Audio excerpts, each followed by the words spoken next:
Hello everybody and welcome back to Plugged into Public Health. Today we are talking about what it looks like to study and work in public health across borders. In this episode we sit down with the University of Iowa public health student Jahanvi to hear about her summer internship in London with Health Watch Enfield, a community-based organization that works closely with the UK's National Health Service to understand local health needs and improve access to care. During her time abroad, Jahanvi worked on a project focused on mental health access in the community. Through conversations with residents, community groups, and local partners, she helped develop a mental health resource guide aimed at supporting people while they wait for formal care. Her experience highlights how culture, community, and health system shapes the way that people understand and access mental health support. We also talk about the differences between health systems in the United States and the United Kingdom, what it means to do public health work on the ground in a community, and how studying abroad can shape both personal and professional perspectives. I'm Lauren, and if it's your first time with us, welcome. We're a student-run podcast that talks about major issues in public health and how they are relevant to anyone, both inside and outside the field. So let's get plugged into public health.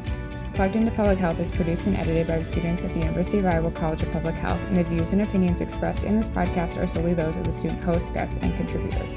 They do not necessarily reflect the views or opinions of the University of Iowa or the College of Public Health. To start off, would you like to introduce yourself? You can give us your major, college background, all of that info, and then you can talk about your summer study abroad experience. Yeah, my name's Jahanvi. I'm a fourth year Bachelor's of Arts student at the College of Public Health, and I did a study abroad hybrid internship program last summer in London with IES Abroad. And you said, what's your major then? Public health. Okay, and do you have any minors? I'm doing a business minor and a writing certificate. Oh, so a few things. That probably keeps you busy. It does, yeah. Is the fourth year easier or harder? I thought it would be easier, but I pushed a lot of my minor classes off, so it's not as easy, but... So you've got a full schedule going? Full schedule, yeah. Okay. And so last summer you ended up in London, and you said it was IES? Yep. What does that stand for? I'm not sure. Okay. It's one of the study abroad programs that's offered through the university. Okay. And where did you learn while you were in London? So for working, I was in the borough of Enfield in London. It's like the northern part of London. And then I had classes in like central London itself. That is so fun. I have been to London a number of times, and I love London. What did you think of it as a city? It was great. I feel like 2 months is a lot of time when you think about it, but when you're actually there, there's so much to do that I felt like I wish I could have stayed longer. Oh my gosh. I feel like if you're an American, you can equate that to like New York. Like 2 months sounds like a long time, but everyone knows that New York City cannot be explored in 2 months, and London's the same way. Yep, definitely. So you worked at Health Watch, is that correct? Yep. Can you explain like what drew you to this opportunity to study abroad, maybe more broadly, but then also specifically in London at Health Watch? Yeah, so study abroad in general, I had thought about wanting to do when I came to the university, but I wasn't sure at what capacity I wanted to do it, when I wanted to do it. So junior year, I was looking at opportunities to study abroad, and IES offered like a hybrid program, and it was a mix of like part internship, part taking classes. So while I was there, I got to do my internship as well as take public health courses. So I guess what drew me was just having that in mind, and then finding out that there was an internship, like an international internship aspect as well. So the hybrid component is the fact that you got to take classes in addition to do the internship work, correct? Yep. And I guess I never asked you, where are you from originally? I'm from Des Moines. Okay, so you are Iowa born and raised. Yep. Okay, and how did you pick public health as your major? So I came into the university as pre-law, not sure what I wanted to do with undergrad. And I knew that I didn't want to do poli-sci, so I picked business, thinking it would be really easy and I'd enjoy it. Definitely not the case. Nope. Turned out that I didn't enjoy it, and it was a lot more difficult, and because it was something I didn't enjoy, I didn't want to stay in business. Mm-hmm. And one of my friends was a public health major. She came in as bio, switched to public health through a friend, and I sat in on one of her classes, and I really enjoyed just like everything about it. It was one of the intro public health classes. I was just going to ask, what was it? I think it was fundamentals of public health, and it really aligned with the work I wanted to do with law and policy, and so I switched to public health, and I've loved it. You've been here ever since. Love it. Okay, so before you went to the UK, what did you think community mental health access looked like in the UK, and how did that differ from what you actually experienced when you were there? Yeah, so I thought of mental health access in the UK the same as the US, where I guess for my generation, we've grown up talking a lot about mental health. Like there's been a lot of exposure to it, like kindergarten through graduating high school, outside of high school, organizations, stuff like that. So I assumed it was the same in the UK, where people like have the same like access to information and are always talking about mental health. And then when I got there, it was a little different, where there is a lot of information and access to mental health, but it depends on the community that you're in. Interesting. So for Enfield, it's a predominantly like South Asian, Middle Eastern like demographic, as well as a lot of older people. So while there is education and information on mental health, it's not readily available or, I guess, as destigmatized with that population of people. Yeah, I think oftentimes, and while we still have a long way to go, but in the U.S., I think we take for granted how accessible mental health is, especially in recent years. Not only information about it, but like access to that type of care. And there are absolutely disparities in all of that, and we need to keep working at it. But I think it's come a long way. And so I think it's interesting that maybe we think about like other countries where that hasn't been as pervasive. Yep. So for listeners who may not be familiar, what does Health Watch do, and what was your role there with them around mental health and their other things? Yeah, so Health Watch they're like a non-profit. They kind of work with the NHS and other governmental organizations, but there's a Health Watch London, which is like a broader organization, and then they're also located in each borough of London, and they're like a health watchdog, so they oversee like healthcare access and other things in the community to make sure people's needs are getting met, but they also provide information where there might be a knowledge gap. Some other work I did besides the mental health guide was like a dentist information packet, basically where people from the borough could call us and get information about dentists in the area that could provide services, and it was also available on their website as well. So how do they monitor health across all the boroughs? Yeah, so they have, I guess, community organizations that they're partnered with, as well as they do stakeholder meetings with community leaders just to get a gauge. And then people can always call in and report what's going on or if there's information that they're needing. Interesting. So it's a very boots on the ground approach rather than just watching like data come in. Yep. Interesting. I like that. I feel like data is definitely important to support some of this, but like, boots on the ground, understanding what's happening with actual people is probably really good insight. Yeah, it was really cool to see, like, when you think about London, it's such a big area. And very diverse. Yes, very diverse. So going in and meeting with a bunch of community partners that already have this relationship with, like, my coworkers. It's a small team of people at the Enfield Health Watch, and it's really interesting to see that they've built this relationship. Oh, you also mentioned that you did some dental work. How does that differ from the U.S.? So the dental work I did was very limited. It was just putting together like a list of resources with work that had already been done before I got there. And it was different. I would say the work was less different than the U.S., more than like the knowledge was different. Like here, we really pushed getting primary care, going to like your preventative checkups, and if you are able to access that, you get those services done. You know, growing up, I had like my twice-a-year visits to the dentist, annual checkups to the doctors, and a lot of the times it's required for schools here. But in the UK, even if you have like health insurance and like the access and ability to go see these providers, a lot of people don't go because there's long wait periods. Interesting. So I have family in the UK, and I was talking to them about their healthcare system versus healthcare here, and they're under like private insurance. I was trying to understand. Healthcare insurance is very confusing. It is very complicated. That is true. Yeah. They talked about how they didn't go to annual checkups for the dentist unless there was like a really like a need for it. There was an emergency, which was different from here. So that was really interesting to see. In the UK, I believe their health insurance or like provision of healthcare is done by the government. But as a result, so like everyone has access to it and it's relatively affordable. But as a result, the wait periods are really long, which then that in and of itself is probably a barrier to access for a lot of people, like what you're describing. Yep. Yeah. Is that the case even for primary care? If they want to go just for preventative screening at the, I don't know, regular doctor? Yeah. From what I understood in my conversations, it was the same, where unless they like really needed it, it wasn't something that they like scheduled or like thought of doing yearly. Mm-hmm. What would you say the health of the population is like in the UK?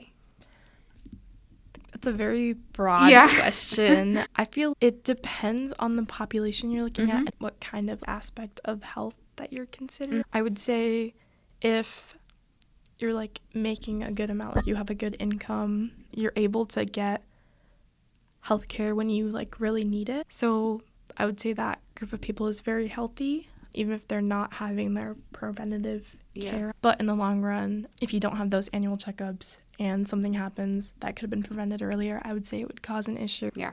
So probably people with lower income get passed over. Yeah.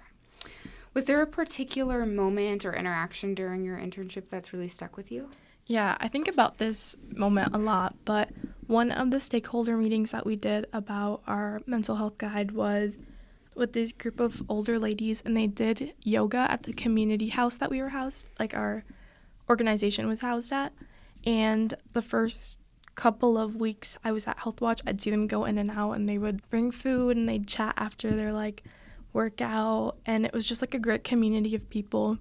So later during my internship, we had the opportunity to go sit in on one of their like social kind of events and just chat with them about healthcare and like mental health in the community. And it was really interesting to see from their perspective what they thought about mental health access, especially like being from my generation, where I feel like mental health is talked about a lot, where going in I was like, oh, this is such like a repeated topic. I don't know how much I'm interested in hearing about it.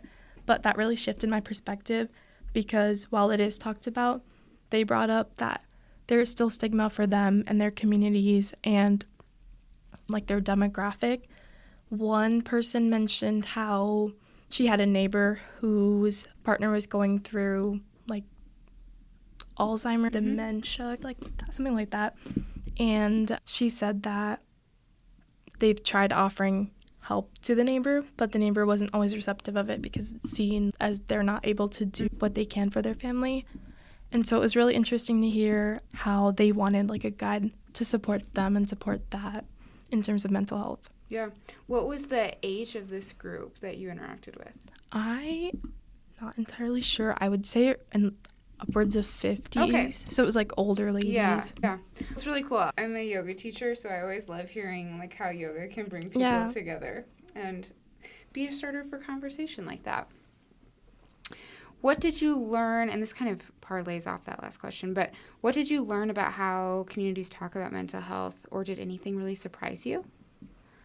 Yeah, I'd say what I said earlier, where it really shifted my perspective from thinking that, yes, I've grown up with access to mental health and like tools and stuff that I know I can just like Google and find something online, but it's not the case for every community. And that's why there needs to be like continued work on improving mental health access. So in response to that conversation, what did your group talk about? Did you think about interventions for it going forward, or what tools did you provide to them? So our main tool that we were making at Health Watch was a mental health guide. And in this guide, we had different services that people could utilize during the wait times in accessing like mental health care through like a therapist or any kind of intervention like that. So a lot of it was community organizations that offered support during that time period. And after that conversation, we broadened who we were looking at. So we provided information on organizations that supported care with Alzheimer's, dementia, older folks. There was an organization that we looked at where they provided support in like terms of isolation while like they started in COVID because everyone was in their homes. Yeah. They still continued because a lot of the times if you are like an older demographic of people, you might not always leave your house, especially if you don't like have a job or something that you're going to all the time. So providing support for that, because that still ties to mental health. Absolutely. Loneliness, I think, is a growing concern for people. Yep, definitely. So the mental health guide provided resources in that waiting period. It was probably a really critical time, especially if that waiting period is longer. Yep. And you said it was community health resources effectively. So what might that look like? So a lot of community organizations that already existed but people didn't know about. There were crisis lines, or there was like multicultural, multilanguage therapy for people who might go to an NHS therapist and not always be able to talk to them based on their background and cultural experiences. There were organizations that worked with like LGBTQ individuals, so stuff like that. Yeah. And once people are able to access care in London or England more broadly, does that care look similar to what we receive here in the U.S.? Is it therapy or like maybe medication via a doctor, or is it different? Yeah, it's very similar. So the NHS has 2, I believe, different types of like therapy and interventions, and it's like the talk therapies or like cognitive behavior therapy. Cool.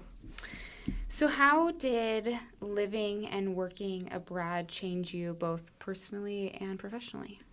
Yeah, it's a great question. I would say professionally, it really opened up skills with working with other groups of people, other cultures, which is really important in public health because you really have a diverse group of like communities that you're working with.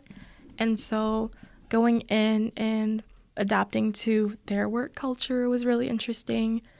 I would say my work here is you come in at a certain time, you have your lunch, you get off your lunch break, you go home at a certain time. But in London, depending on where you're working, it's very social. So there's a lot of times where you're not even working, you talk about what's going on, where you're moving forward, and a lot of like personal conversations, which is a little bit different from the workforce here, I would say. Yeah. And that it's probably, did you enjoy that crossover between personal and professional relationships? Yeah, the first couple of weeks, it took some adjusting to, because every time it would be like social, I would be thinking maybe we should be working, but I really did enjoy it. Yeah. It makes you want to continue working at a place longer if you have those personal relationships, rather than coming into work, doing your work, leaving. Yeah. And what's like the work-life balance? And I guess you can probably only speak to your experience. What was that like? I would say for my work experience, it was really great. I had a set amount of time I came in and left, but also you're so welcome to take breaks and go on walks or go explore the neighborhood. And it's very lenient, and that was still kind of part of working because you're out in the community. Right. Yeah, absolutely. So if another student is interested in an experience like yours or just an international public health experience, what advice would you give them? I would say talk to the study abroad office. A lot of the advisors there have like a lot of information that could be used for studying abroad. And then I would say if you are doing an internship and you have your interview, really take it seriously. Ask the organization what they're looking for, what their project is, so you know that it is something that you are interested in. Absolutely. How early did you start the process? When did you know you were going to do this, and how long did the whole thing take? So I knew that coming in I wanted to study abroad, but I didn't really finalize wanting to do it until October or November of the fall before I went in the summer. And then application deadlines are around end of January, beginning of February. And then after that, it's a lot of filing visa applications and things like that. Yeah, so there's a lot of paperwork, I'm guessing, involved. Okay, final question. So you are in your senior year. What is next for you? Next is law school. Okay. But between now and law school, I'm taking a gap year, and the plan is to work in more community organizations that are health policy focused or advocating in terms of healthcare. Do you have work secured for the gap year, or are you still looking? Not yet. Still looking, but hope to find it soon.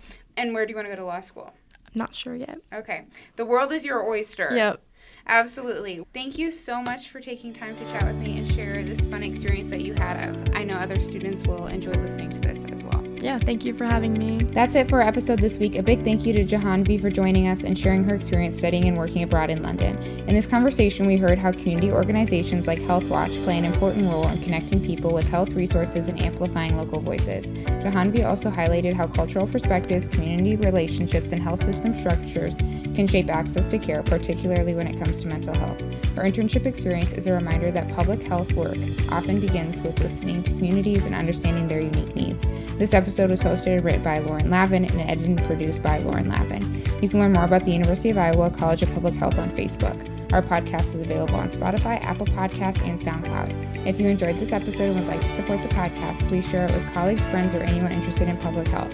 Have a suggestion for our team? You can reach us at cph-gradambassador@uiowa.edu. This episode is brought to you by the University of Iowa College of Public Health. Until next week, stay healthy, stay curious, and take care.